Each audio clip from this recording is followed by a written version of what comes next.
diperjuangkan beta pu anak. 8 kali dia tes supaya Musa tahu bukan hal yang mudah. Itu dia pun cita-cita, tapi ini 20 orang nih. Beta ajar beta pu anak itu baik. Beta pu anak sama minta ampun, tetap dong siksa loh. Semua.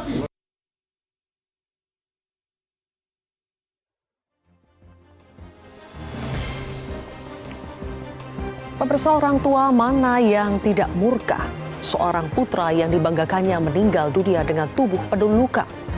Ia bukan warga biasa, namun seorang tentara, anggota Kompi A Batalion Teritorial Pembangunan 834 Wakangamere, Nagekyo, Nusa Tenggara Timur. Sebelum meninggal, Prada Luki Cepril Saputra Namo mengaku mendapatkan siksaan dari seniornya sesama abdi negara. Penyiksaan itu terungkap dalam sidang, termasuk melalui kesaksian ibu angkatnya, Maria. Saat itu 28 Juli 2025, Prada Luki kabur ke rumah Maria. Maria melihat sendiri luka yang dialami Luki.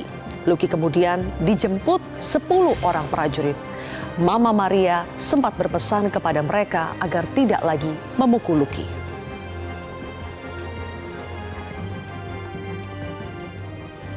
Mama, dia tadi pukul. Tadi pukul. Terus ibu tanya siapa yang pukul? Tidak. Saya tanya kalau jawab senior. Senior. Terus apa bilang? Itu misalnya itu saksikan itu kenapa korbannya? Apa bilang? Ada kasih tahu dia. Seperti anak saya. Apa kalian? Pakai selang kompres.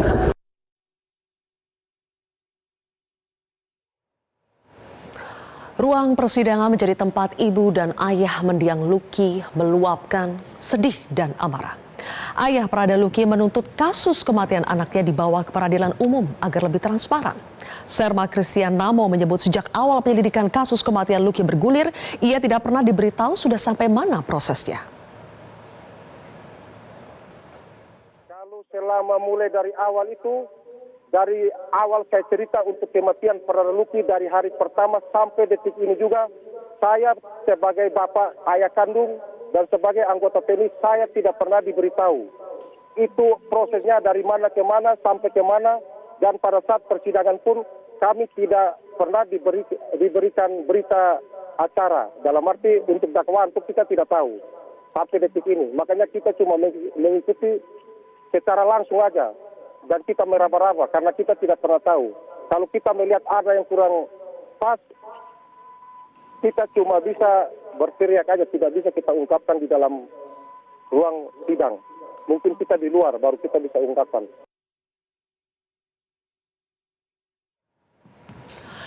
Sejak masih di rumah sakit, upaya untuk menutup-nutupi peristiwa penyiksaan sudah terlihat. Prada Luki disebut dilarikan ke rumah sakit 2 Agustus lalu karena jatuh dari bukit.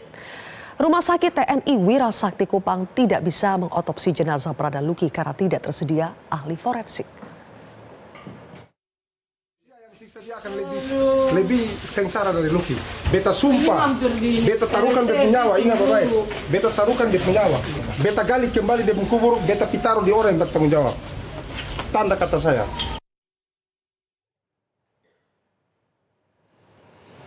Belum kering luka karena kehilangan anak tercinta, keluarga Luki masih harus menghadapi isu negatif terkait dengan motif penyiksaan Prada Luki. Ibunda Prada Luki sampai memohon ke Pangdam Udayana agar anaknya tidak lagi difitnah. Bapak, tolong jangan ada fitnah-fitnah lagi, Bapak. Tolong, anak saya sudah meninggal, Bapak. Saya mohon, saya seorang ibu. Tolong, Bapak. Tolong, anak saya penopang hidup saya, kebanggaan saya. Saya jadikan dia untuk TNI, Bapak. Saya ikut. Kalau mati di medan perang saya boleh, Bapak. Tapi ini di oknum-oknum yang tidak bertanggung jawab, Bapak. Tolong.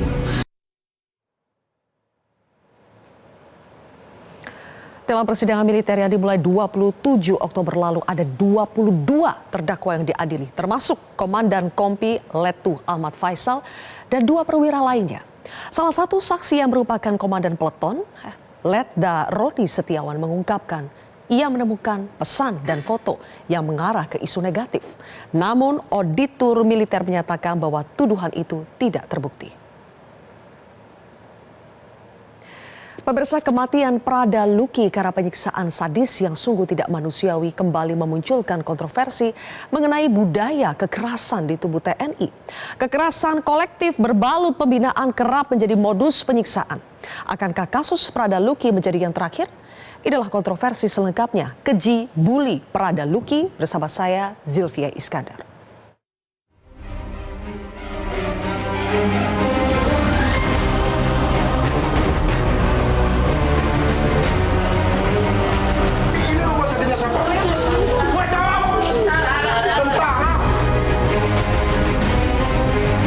Jangan ada fitnah-fitnah lagi, Bapak.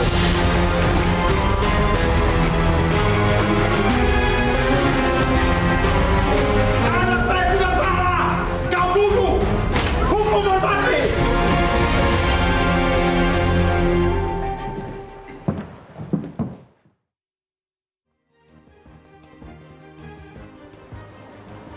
Pemirsa, sudah hadir 3 narasumber di studio Metro TV.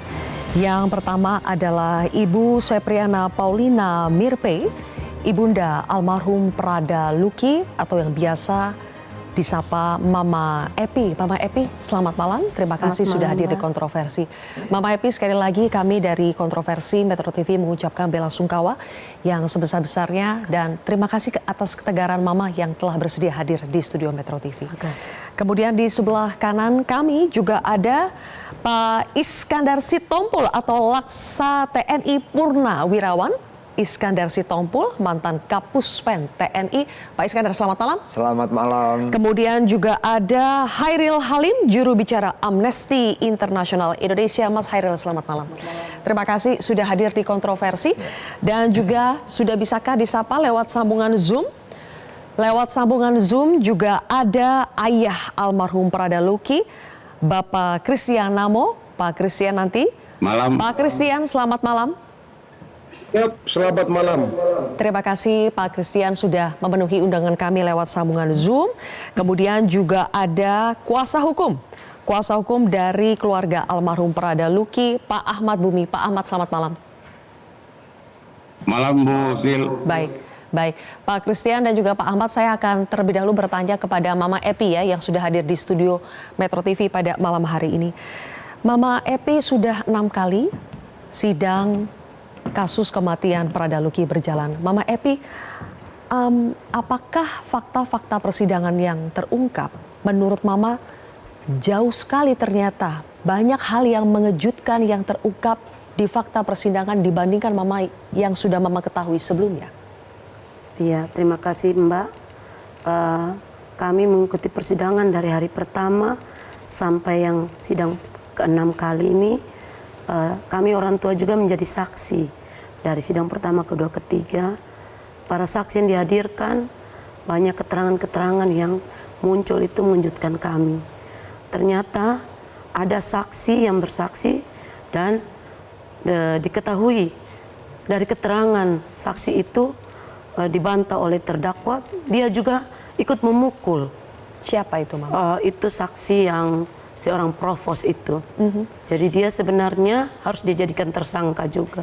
Provos yang mengaku bahwa dia sempat mendengar teriakan Luki minta ampun, tapi kemudian tidur. Iya, dia tidur. Tapi ternyata tersangka nomor 17 menyangka bahwa dia ikut memukul si provos ini. Jadi sebenarnya bagi kami provos itu harus dijadikan tersangka tambahan. Dan juga Danton Roni Setiawan, dia biang keladinya waktu memeriksa HP, karena dari dialah awal permasalahan itu muncul. Jadi dia juga sebenarnya harus dijadikan tersangka tambahan. Terus Danton Kes itu juga, karena Danton Kes itu dia yang menyuruh Richard dan almarhum anak saya berbohong waktu di rumah sakit Airamo. Dia menyuruh Richard berbohong jatuh dari pohon, sedangkan almarhum anak saya disuruh menyampaikan kepada perawat dan dokter bahwa jatuh dari bukit. Jadi itu juga perlu dijadikan tersangka tambahan. Jadi menurut Mama bukan hanya 22 terdakwa seharusnya Iya, Mbak. harusnya lebih dari itu Harusnya setelah lebih. mendengarkan Iya. persidangan. Iya. Kemudian setelah mendengarkan persidangan Mama, terutama dari saksi kunci ya, Prada Richard yang juga merupakan korban penyiksaan, Mama banyak hal yang Mama baru ketahui dari kesaksian Richard setelah dia mengungkapkan. Iya, sangat banyak karena kami orang tua ini tidak pernah menerima bukti salinan BAP. Jadi kami baru tahu setelah di persidangan itu semuanya baru diungkap. Banyak hal-hal keji yang tidak manusiawi yang mereka lakukan terhadap almarhum anak saya. Kalau saya ungkap lagi, itu berarti saya membuka luka hati saya kembali. Tapi saya harus ungkap, Mbak. Ini untuk menegakkan keadilan buat almarhum anak saya. Terima kasih karena Mama begitu tegar dan sudah sekali lagi sudah mau hadir. Mama, banyak sekali cerita-cerita di fakta persidangan yang kami saja yang mendengarnya itu tidak sanggup ya. Tapi Mama hadir, selalu berusaha hadir di situ. Apa yang menguatkan Mama? Jujur Mbak, saya ini sebenarnya tidak kuat duduk di dalam ruang persidangan. Ibu mana yang sanggup dengar keterangan saksi maupun terdakwa. Tapi saya menguatkan hati saya duduk sebagai saksi, dan setelah menjadi saksi saya duduk juga sebagai tamu. Saya mendengar, air mata saya keluar terus karena saya tidak sanggup. Saya tidak bisa membayangkan apa yang mereka perbuat terhadap anak saya. Jujur, anak saya rawat itu, memukul pun saya jarang. Tidak pernah seperti itu, paling ya kita ribut seperti biasa. Tetapi ini saya mendengar langsung itu, saya seperti hancur sekali. Tapi saya harus kuat, saya untuk hadir terus sampai selesai persidangan, sampai keputusan, agar saya bisa menggugah hati Bapak Hakim untuk memberikan keputusan yang adil buat anak saya. Adakah di antara 22 terdakwa itu yang Mama kenal sebelumnya? Dari ke-22 tersangka yang saya kenal itu yang disebut Bama, bernama Andre McClory. Karena memang dia itu, memang saya tidak kenal Andre-nya, tapi saya mengenal orang tuanya. Kami sama-sama di asrama tentara Kuanino. Ayah Andre itu juga seorang TNI. Kami satu gereja, cuman beda rayon. Cuman saya tidak mengenal Andre. Jadi waktu Lucky menelpon saya dengan keadaan ketakutan siang-siang, saya kaget. Dia menyampaikan, "Mama kenal Mbak Abang satu di sini, orang Ambon." Jadi dia sebut marganya. Saya bilang, "Oh iya Lucky, Mama kenal. Itu satu gereja dengan Mama. Bagaimana? Mama, Abang ini jahat sekali. Dia suka kumpul kami yang satu letting, dia tindak kami. Di barak setiap malam kami dipukul, ditampar, kami harus hafal namanya, NRP-nya. Jadi Lucky itu ketakutan. Lucky, Mama tolong cari tahu dulu nama NRP-nya. Mama tolong." Jadi saya coba cari tahu informasi ke orang tuanya. Tapi posisi orang tuanya waktu itu sedang ada di Cilacap karena adiknya sedang pelantikan akmil. Tidak direspon. Kaget, besok baru orang tuanya respon. Tapi Lucky mungkin karena terdesak, dia hubungilah teman gerejanya, dapat dari teman gerejanya. Oke. Dan di situ Mbak, Andre sempat menuduh tentang foto yang disimpan di HP Lucky. Ya. Itu sebenarnya foto itu saya yang minta sendiri, karena saya tidak mengenal wajahnya Andre. Jadi saya bilang, "Lucky, kirim fotonya ke Kak Andre. Mama pengen lihat yang mana." Maka Lucky kirim, entah dia dapat dari siapa, Mama tidak tahu. Dikirimlah ke Mama. Jadi foto yang tersimpan di galeri HP Lucky itu Mama yang minta sendiri. Dan foto itu sempat dicurigai ya Iya. Mama ya. Kenapa Lucky bisa memiliki foto Andre itu. Mama, tapi ketika Lucky bercerita soal seniornya yang jahat ini, itu Lucky sudah dinas berapa lama Mama? Lucky ini baru berdinas 1 bulan lebih di Batalion Wakangamere Nagekeo. Berarti baru sekali sudah mulai dipukuli oleh seniornya? Dia itu menurut teman-temannya, teman akrabnya, itu dia WA itu ceritakan bahwa dari awal masuk itu mereka sudah ditindak, ditampar. Pernah dia video call malam-malam ke temannya jam 10 malam itu keadaan bibirnya pecah. Terus temannya tanya, kenapa bibirmu berdarah? Dipukul senior. Terus temannya tanya, terus kamu bagaimana keadaanmu? Ah, masih kuat. Tapi dia tidak mau ceritakan ke saya. Dia suruh teman-temannya jangan ceritakan di mama. Mungkin dia pikir takut saya pikiran. Iya. Tapi pernah tidak Lucky cerita ke teman-temannya kenapa dia dipukul? Tidak, dia tidak cerita. Hanya dia tiap kali dipukul selalu dia WA saja. Tapi dia tidak cerita penyebabnya apa. Dan sampai sekarang Mama masih bertanya-tanya tidak? Apa sebetulnya motif kenapa Lucky dipukuli sampai sebegitunya? Kami orang tua bingung. Sebenarnya apa dasar motif mereka melakukan penyiksaan terhadap anak saya sampai anak saya meninggal. Karena dari persidangan yang kami ikuti, baik kami orang tua, keluarga, isu LGBT itu sudah dibantah oleh Bapak Auditor. Tidak terbukti. Karena yang mereka tuduhkan WA itu semuanya belum terbukti. Jadi kami bingung sebenarnya apa motif yang mereka lakukan sampai menyiksa anak saya sebegitu kejinya. Dan apapun sebetulnya ya kesalahan yang dilakukan, kalaupun ada kesalahan ya sama sekali tidak bisa dibenarkan apa yang telah dilakukan oleh atasan dan juga para senior dari Lucky. Nanti pemirsa kami juga akan mendalami keterangan demi keterangan dan juga rentetan kasus-kasus kekerasan yang setelah ada sebelumnya akhirnya kembali membuat publik bertanya, apakah ini sudah menjadi tradisi atau budaya kekerasan di tubuh TNI yang tidak pernah bisa hilang. Nanti kami akan bahas, ada Pak Iskandar di sini dan juga dari Amnesty International untuk kami tanyakan pendapatnya sesaat lagi pemirsa.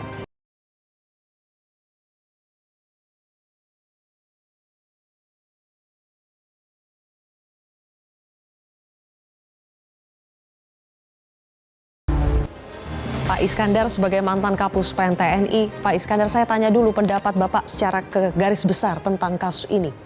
Oke, baik Mbak Zilvia. Jadi yang pertama, saya atas nama Purnawirawan TNI untuk Sersan Mayor Christian dan Ibu Evi turut berduka cita yang dalam dengan almarhum Prada Lucky. Saya yakin, saya percaya Prada Lucky sudah diberi tempat yang terbaik di sisi Tuhan Yang Maha Kuasa. Saya yakin, saya percaya itu. Baik, menjawab pertanyaan tersebut. Jadi memang ya di tubuh TNI itu kehidupan itu keras, memang keras. Namun keras itu tentunya ada kotak-kotaknya. Ya, kotak pertama apa saya katakan? Saya ngalamin itu semuanya. Untuk Bapak Christian, saya ngalamin itu semuanya. Kotak pada saat kita pendidikan memang keras. Itu diciptakan untuk kita pada saat pertempuran. Namun kita kan sekarang kehidupan kita dalam masa damai. Oke? Di sini yang harusnya pembinaan ini para komandan. Apalagi di situ saya lihat ada komandan kompinya. Harus dia mengetahui bahwa itu sudah tidak terukur lagi. Dia harus mengambil tindakan yang cepat. Itulah diciptakan kita sebagai komandan. Jangan kita itu ragu-ragu. Nah, ini sampai kejadian begini, tentunya di sini saya menghimbau kepada jajaran TNI. Kebetulan saya juga senior di TNI. Dan saya sudah dengar ini dari Bapak Kasat sendiri. Mengatakan bahwa apakah itu tradisi, apakah pembinaan itu sudah jangan lagi dilakukan.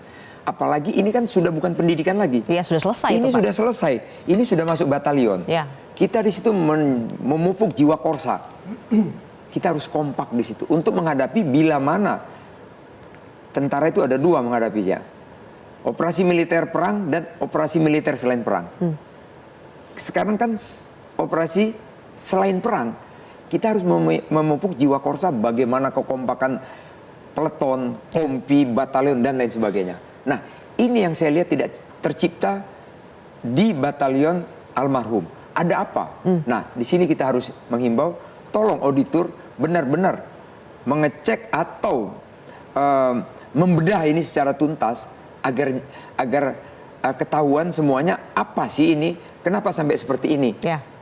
Kejadian ini sampai 22 Seharusnya yang paling orang. bertanggung jawab siapa Pak Iskandar? Kalau di tentara itu 1 klik, 2 klik di atas. Jadi kalau di tentara itu namanya ini di batalion, di situ ada komandan regu. ada komandan peleton, ada komandan kompi. Di sini komandan kompinya sudah ada. Berarti di situ komandan peleton, komandan regu ada. Jadi ini yang selalu bersama-sama. Ini kan pasti dalam barak ya Ibu ya, di dalam batalion itu yang saya tahu zaman saya itu namanya batalion ada 3 kompi. Itu satu area, bisa batalion 1, 2, 3 itu jauh, tapi satu batalion itu pasti kompi-kompinya dekat itu. Itu harus akrab sekali. Itu jiwa korsa tinggi. Makanya kalau tentara, satu dicolek, ini keluar nih semua satu batalion. Nah ini, kenapa ada kejadian seperti ini? Harapan kita, harapan saya juga para purnawirawan TNI ini, saya yakin, saya percaya.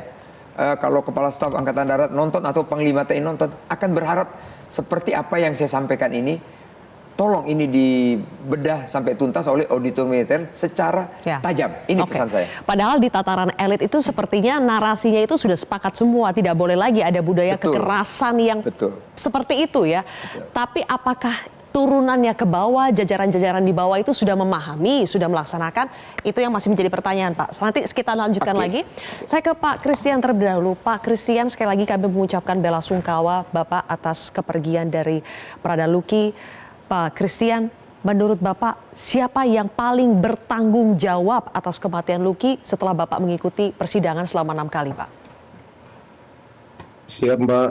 Lalu menurut saya ayah almarhum Prada Luki, kebetulan saya juga sebagai anggota TNI.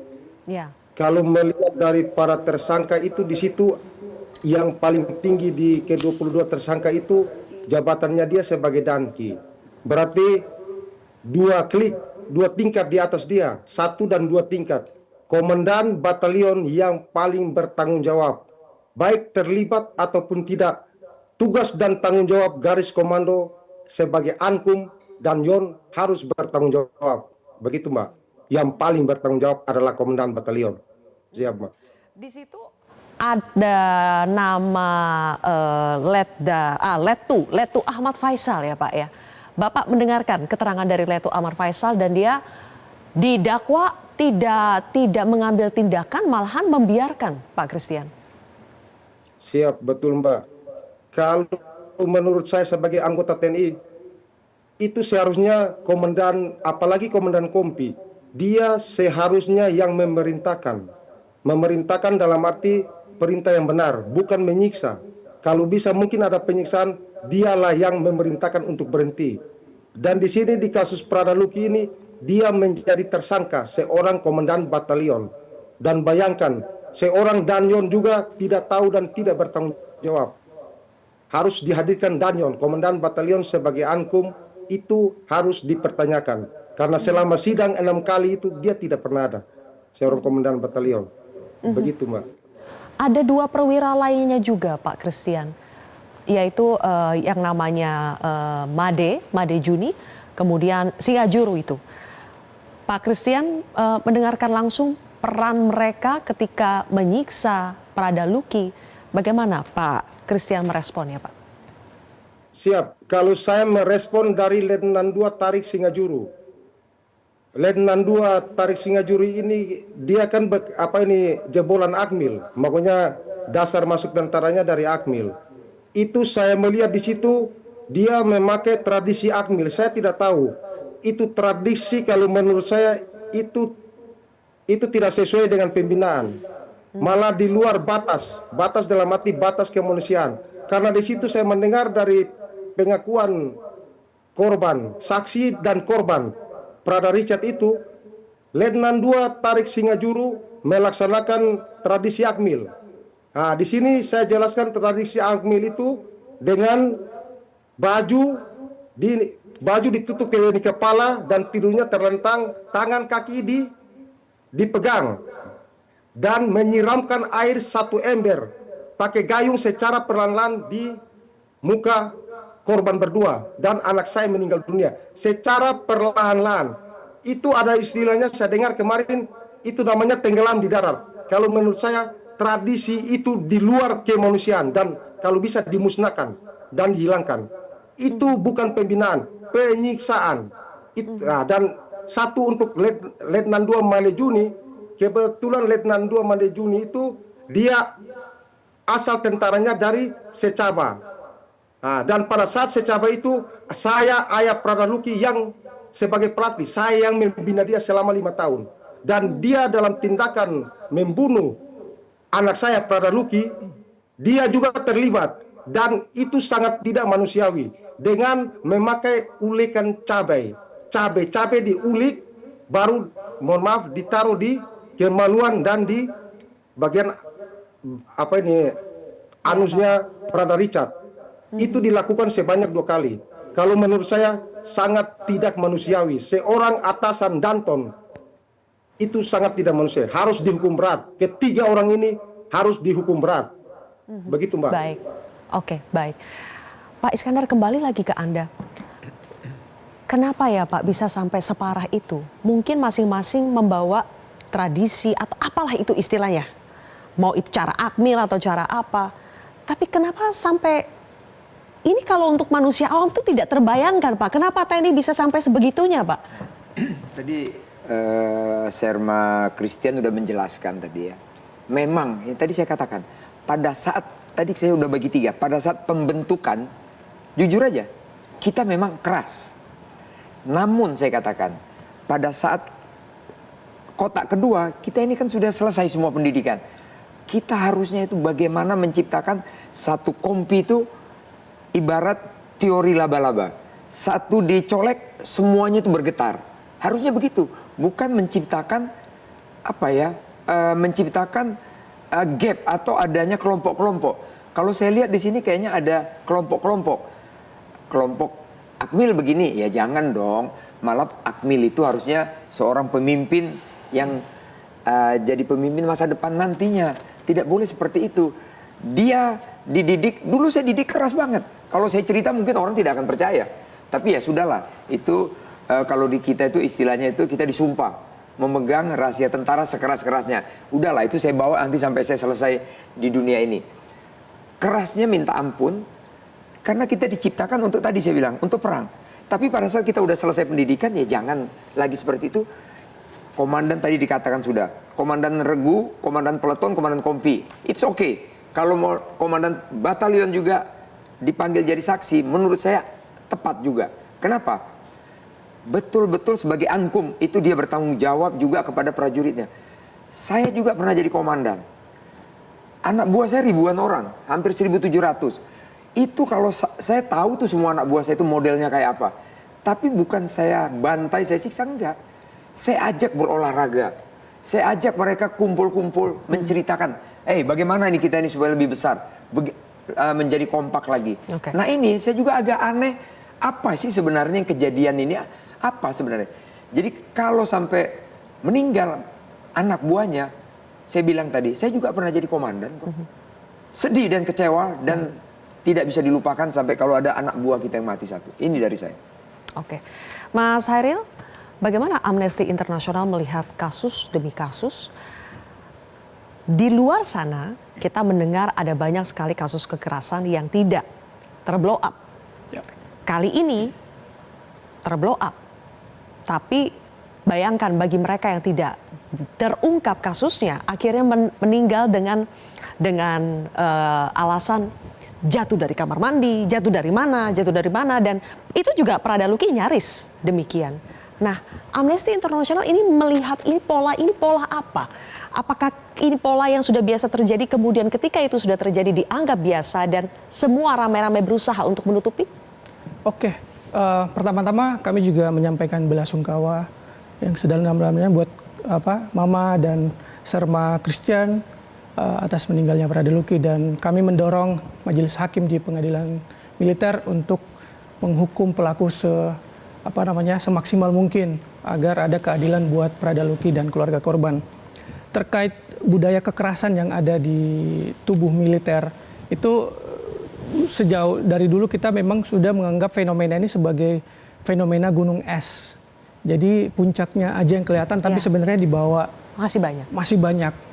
Ini dalam kasus Pradaluki mungkin terungkap karena korban yang bersangkutan meninggal atau dibunuh karena adanya penyiksaan. Dan keluarganya speak up. Dan keluarga berani berbicara. Bagaimana mungkin kasus ini tidak akan terblow up ketika tidak ada korban meninggal. Kita tahu gimana budaya kekerasan di TNI itu saling menutup-nutupi. Jika terjadi kekerasan tidak ada budaya koreksi di sana. Oleh karena itu tadi Pak Is mengatakan budaya pembinaan di TNI itu keras. Saya setuju keras Pak, tapi tidak boleh menghalalkan kekerasan. Itu yang harus dipertegas dari Pak Is bahwa budaya pembinaan di TNI itu harus tegas, keras, tapi tidak boleh menggunakan kekerasan karena tegas dan keras dan kekerasan itu beda. Itu yang menjadi permasalahan. Jadi jangan sampai pembinaan di TNI yang mengutamakan kekerasan ini mengakibatkan prajuritnya itu banyak mati pada saat pembinaan, tidak mati dalam medan perang. Itu yang harus kita kritisi dari budaya itu. Dan terkait permasalahan ini kita juga melihat sebenarnya bagaimana mungkin kalau kita membaca dakwaan Prada Luki ini, itu memang kekerasannya sangat sistematis, Mbak. Sangat sistematis dan itu ada perintah atasan di sana. Jadi tindakan para senior Prada Luki itu melakukan pemeriksaan, dari pemeriksaan HP dan segala macam, itu atas dasar perintah dari atasan. Jadi pertanyaannya adalah apakah komandan batalion tidak mengetahui adanya perintah ini? Terus dari mana perintah itu berasal? Jadi kalau kita melihat perjalanan persidangan hingga hari ini, itu belum menyasar kepada pihak-pihak yang memberikan perintah. Masih terbatas pada pelaku-pelaku yang melakukan kekerasan. Nah, untuk menyelesaikan permasalahan kekerasan di tubuh TNI ini harus kita menyasar pada mereka-mereka yang berada di level komando agar kita bisa melakukan koreksi. Nah, proses penyiksaan Prada Luki ini jika kita membaca dakwaan ini kan ada 3 berkas dakwaan. Itu sebenarnya proses interogasi yang formal. Bagaimana mungkin sebuah proses investigasi formal di dalam tubuh TNI itu menggunakan kekerasan sekejam itu. Jadi jika ini adalah proses investigasi formal, artinya atasan mengetahui itu. Dan apa pertanggungjawaban atasan dari kejadian ini? Oleh karena itu kita meminta adanya koreksi total dari sistem pembinaan di tubuh TNI ini. Jangan lagi mengatakan bahwa apa yang terjadi pada Prada Luki ini ada pembinaan. Ini bukan pembinaan, ini kekerasan. Bahkan mengarah kepada pembunuhan. Nah, mengarah kepada pembunuhan, tetapi dakwaannya itu dituntut dengan pasal 131, penyiksaan yang menyebabkan kematian dan ancaman maksimalnya itu 9 tahun. Saya ingin tanya nanti pendapatnya atas dakwaan seperti itu, tapi kita harus jeda terlebih dahulu pemirsa. Kontroversi kembali sesaat lagi.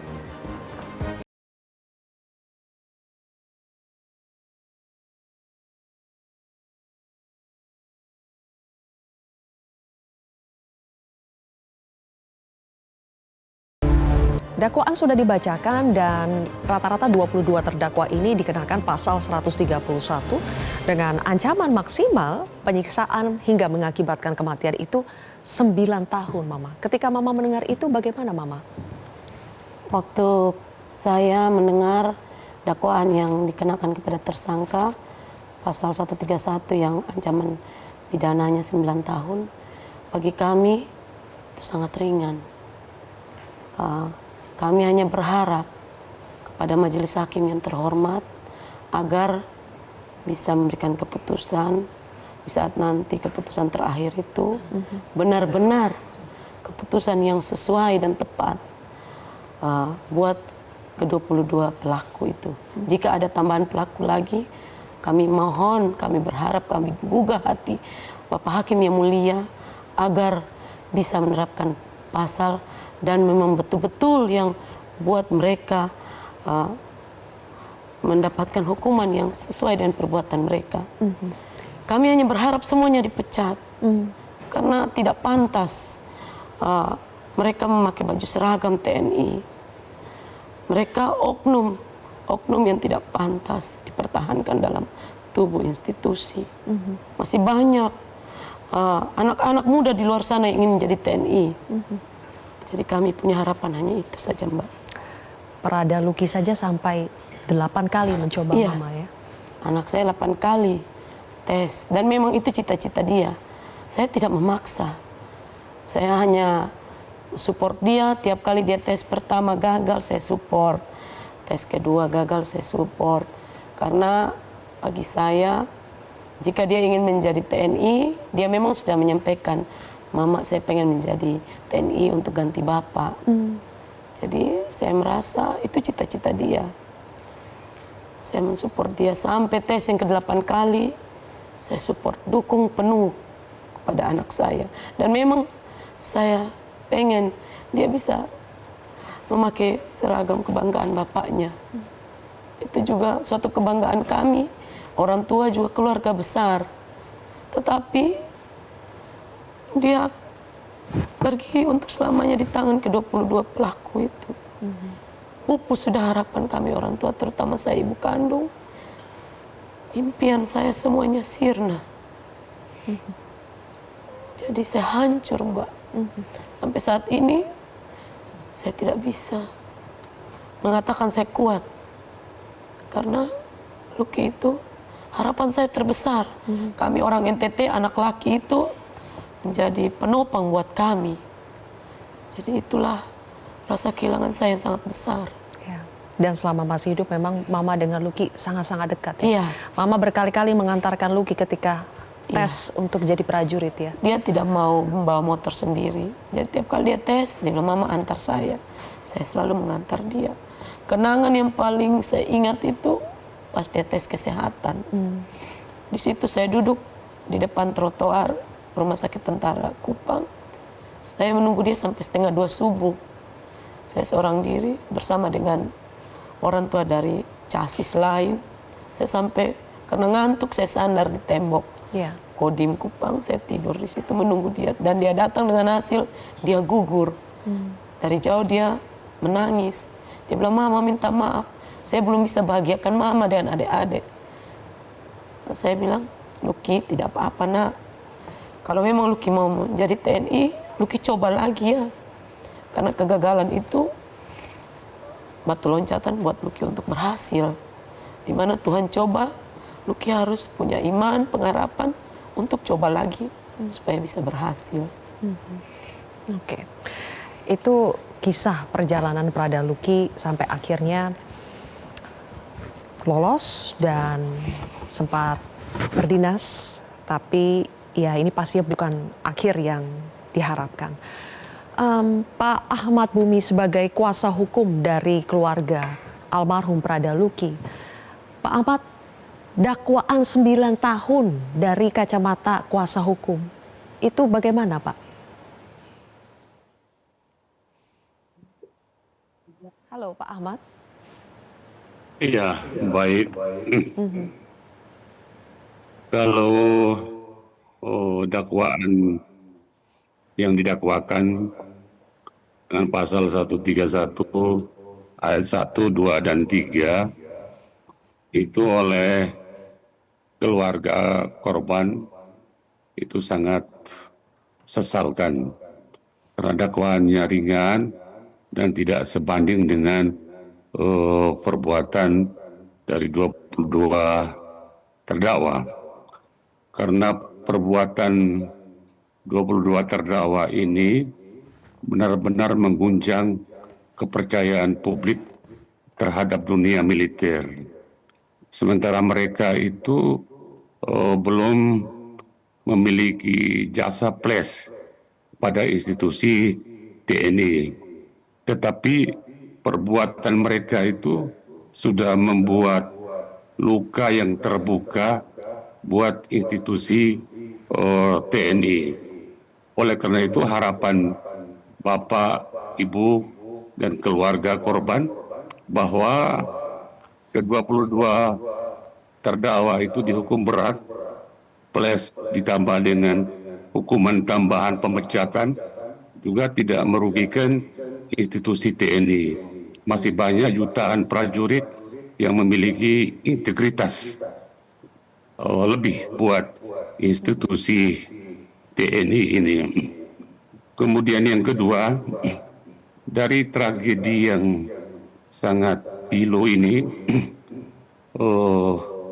orang tua Lucky, baik Pak Kris maupun Ibu Epi, itu meluapkan kekecewaan yang sungguh. Kekecewaan Pak Kris dan Mak Epi itu bukan mereka sedang melawan institusi TNI yang mereka cintai. Tetapi murkanya mereka terhadap 22 terdakwa yang kelakuannya sangat merugikan institusi TNI itu. Baik. Dari tragedi ini sampai hari ini pun kita masih bertanya-tanya, apa sih sebenarnya yang salah dalam hal ini sampai tragedi kematian Luki? Sistem yang salah ataukah memang oknum dari 22 pelaku itu? Itu menjadi pikiran tanggung jawab kita semua. Dan bagi saya bahwa tragedi Luki ini menjadi salah satu hal atau menjadi salah satu momentum untuk dilakukan reformasi terhadap institusi TNI. Karena budaya kekerasan, apalagi di luar pendidikan, budaya kekerasan TNI yang saya tahu, TNI prajurit itu dilatih untuk membunuh musuh. Saya belum pernah mendengar kalau prajurit TNI itu dilatih untuk membunuh sesama prajurit di barat. Baik. Nah, Baik, ini Pak menjadi Ahmad. salah satu catatan penting. Ya, baik Pak Ahmad, ditahan dulu sampai di situ. Pak Ahmad, tadi ada satu hal yang menarik sekali yang disampaikan oleh Pak Ahmad. Kalau sebetulnya ini yang salah sistem atau oknum, itulah yang akan kami bahas pemirsa. Usai jeda berikut ini tetap di Kontroversi.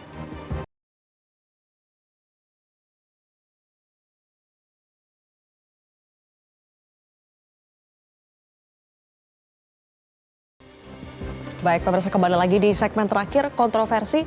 Pak Kris, kita semua tahu Bapak masih anggota aktif, pastinya ini juga tidak mudah buat Pak Kris. Kita juga mendengar Pak Kris begitu vokal di persidangan militer.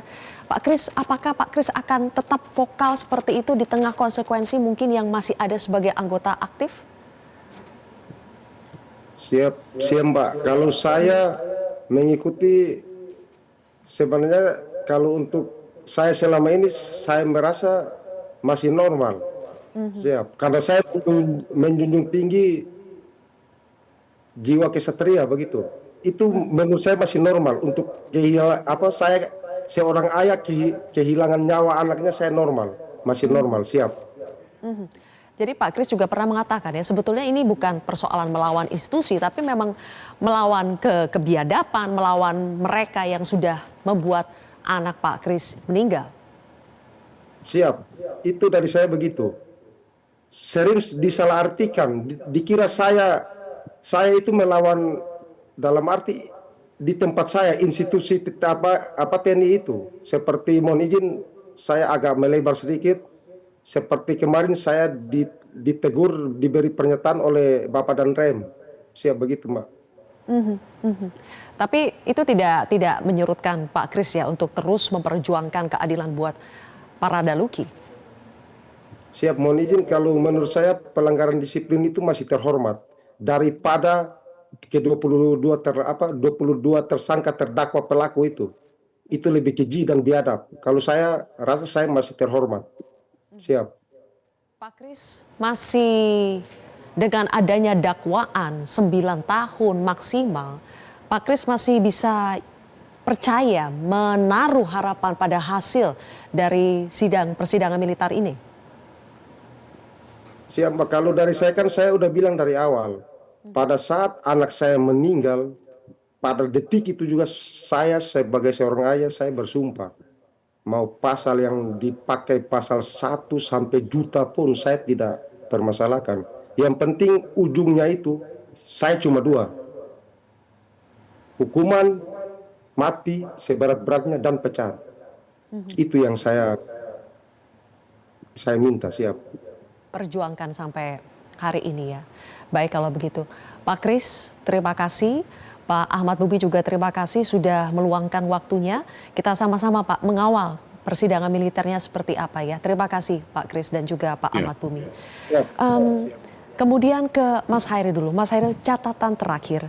pertanyaan tadi, kalau ini oknum, tapi kenapa terus berulang? Jadi sebetulnya ini persoalan sistem atau oknum? Apa yang harus dikoreksi?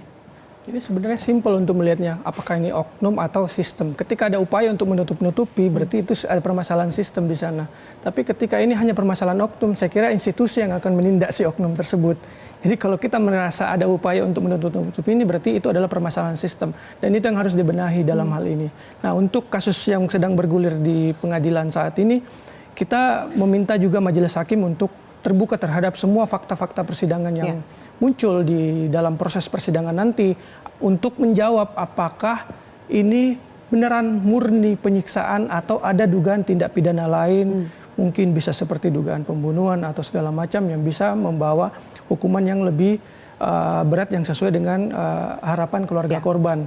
Dan memang jawabannya sekali lagi adalah harus ada koherensi antara komitmen pimpinan TNI di pusat sama pelaku yang ada di daerah. Jangan sampai di pusat mengatakan HAM, kita menghargai asasi manusia, sedangkan di bawahnya praktek di lapangannya tidak sesuai seperti itu. Oleh karena itu harus ada reformasi total sistem pembinaan di TNI dan harus menghapuskan budaya kekerasan yang selama ini menjadi permasalahan. Terima kasih Mas Hairil.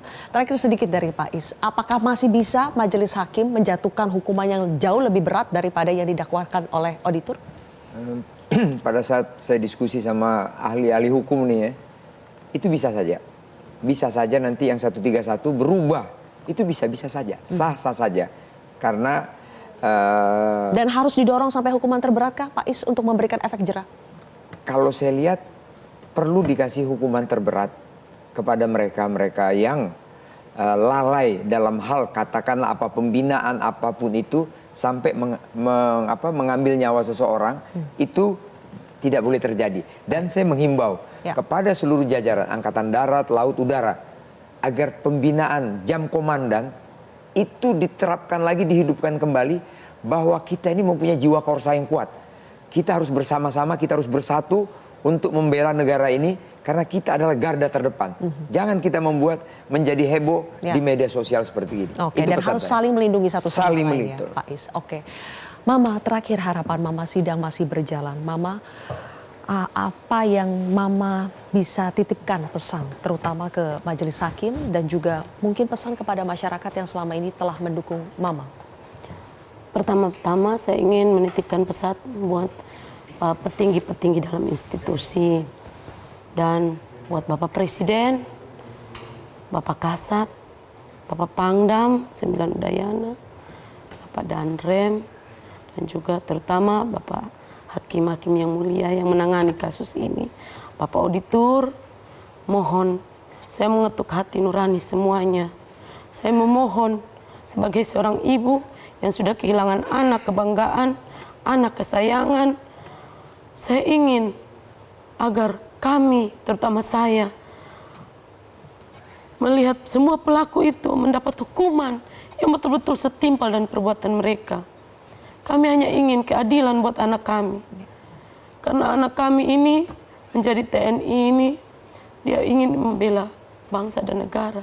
Kalau anak saya gugur di medan perang, saya ikhlas, Mbak. Saya ikhlas, itu karena demi dia membela negara dan bangsa. Tapi ini dia gugur di tangan oknum-oknum senior yang cukup, saya mau bilang cukup tidak terpuji, perbuatan mereka sangat sadis. Jadi saya ingin menggugah hati Bapak Hakim yang mulia, tolong ditinjau kembali yang pasal diberatkan agar anak saya bisa mendapat keadilan yang setimpal dan perbuatan-perbuatan mereka terhadap anak saya. Terima kasih Mama sudah hadir di kontroversi. Kami sekali lagi turut berbelasungkawa Mama. Dan juga Pak Is, Mas Hairil, terima kasih sudah hadir di kontroversi pada malam hari ini. Pemirsa, pengabdian Prada Luki berakhir singkat, namun kenangannya akan selalu terasa dekat. Pembinaan dengan kemanusiaan bukan kekejaman. Semoga Prada Luki segera mendapatkan keadilan. Saya Zilvia Iskandar pamit undur diri. Terima kasih telah menyaksikan kontroversi.